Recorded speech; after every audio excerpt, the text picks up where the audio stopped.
males from Libya, and they're in police custody as we speak. And that means that we are then going to due processes. But we decided to proceed after getting this report to the camp itself. We're from there and are back.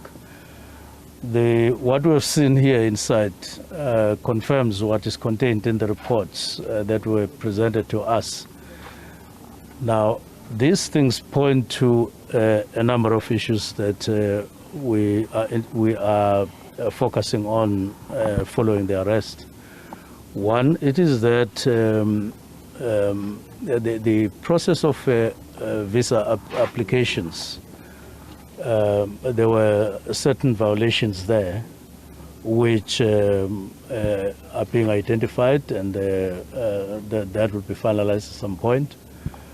But here, while this facility here is legal in terms of SIRA processes, but on further scrutiny, it has been found that what is happening here is not in accordance or is not compliant with the application in terms of detail.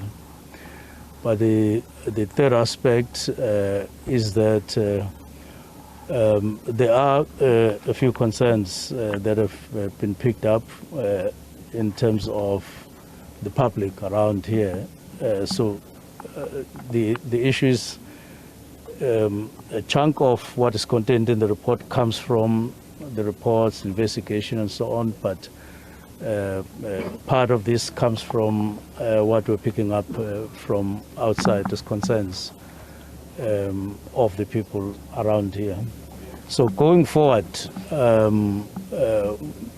it's clear to us that their being here is illegal in the first place, because the application has pointers of violations in the process. And to that effect, we would want them to be out of the country. Late last week, the Private Security Industry Regulatory Authority, SIRA, Land Over Security Service Provider, Military's Day Security Services Pty Limited, MDSS, registered with SIRA, which is allegedly conducting military-style training for, amongst others, Libyan nationals on a farm in White River, Mpumalanga. SIRA has instructed MDSS to immediately cease all training activities and has deployed its inspectorate to physically inspect the premises to ensure compliance. SIRA, together with other government departments, were naturally concerned about these activities and took immediate steps to conduct preliminary investigations, and consequently, SIRA shut down such training. Yesterday, SIRA, together with other state institutions, conducted a raid on the premises, resulting in the South African Police Services detaining these Libyan nationals. SIRA's investigations are ongoing, and SIRA is giving this matter its highest priority. SIRA takes this matter seriously and will continue to investigate the contravention of the SIRA Act and the Code of Conduct, ensuring that all necessary legal actions are taken to address this issue.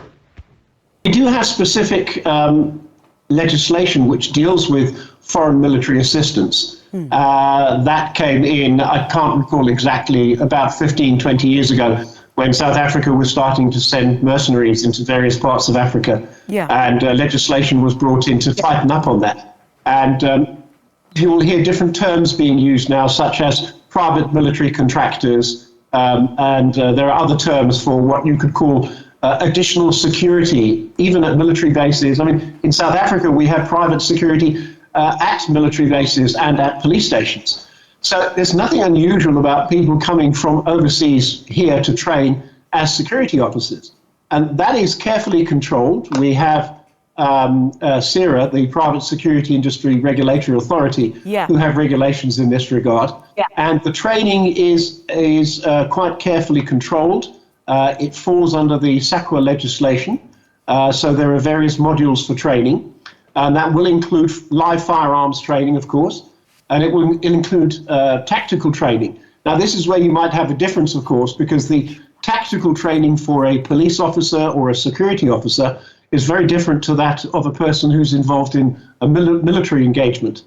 But with the proliferation of private military contractors, and we're still sending them from South Africa to hotspots around the world, it's not unusual for there to be a fuzzy line, a crossover between the legal training of security or private military staff and what would be an illegal paramilitary force sent to conduct a coup.